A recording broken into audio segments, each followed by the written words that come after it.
اور نہ ہی ان کا کوئی پورے کے پورے معاملے میں کوئی تعلق بنتا ہے۔ کل جب الیکشن کمیشن آف پاکستان نے یہ ایک تفصیل دی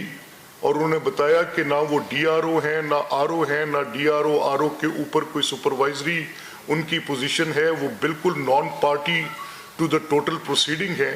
تو اس سے کافی حد تک کلیئرٹی آ گئی کہ جس بندے کے پاس کوئی پروسیس میں اختیار نہیں ہے، جن کے پاس کسی قسم کی کوئی اس کے اوپر دسترس نہیں ہے، جن کے دستخط کے ساتھ یا جن کے کہنے کے عمل کے ساتھ ڈی آر او اپنے طور پہ ڈائریکٹلی الیکشن کمیشن کے ماتحت ہو جاتے ہیں۔ ڈی آر او کا ٹوٹل کنڈکٹ، آر او کا total conduct election commission regulate کرتی ہے، ان کی کیپیسٹی ٹوٹلی چینج ہو جاتی ہے۔ الیکشن اگر وہ صاحب جوڈیشری سے ہوں، وہ صاحب ایگزیکٹو سے ہوں، جس طریقے سے بھی ان کا تعلق ہو، لیکن جب وہ ایز آر او اور ڈی آر او ایکٹ کر رہے ہوتے ہیں تو الیکشن کمیشن ان کے اس کنڈکٹ کو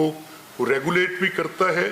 اس کی اکاؤنٹیبلٹی کا پروسیس بھی وہیں پر ہے، اور ان کی جو پوری ان کی کمیونیکیشنز ہیں وہ بھی الیکشن کمیشن، کیونکہ وہ اس کا ریگولیٹر ہے۔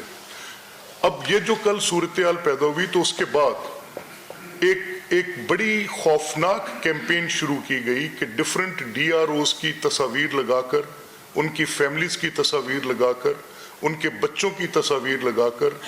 ہیٹ انسائٹ کیا جا رہا ہے، اور اس طرح سے کیا جا رہا ہے کہ ان کی لائف کو تھریٹ ہو جائے، اور اس طرح سے کیا جا رہا ہے جیسے 9 مئی سے قبل کیا گیا تھا۔ یہ لوگ اپنے اس انتشاری رویے سے بالکل باز نہیں آ رہے،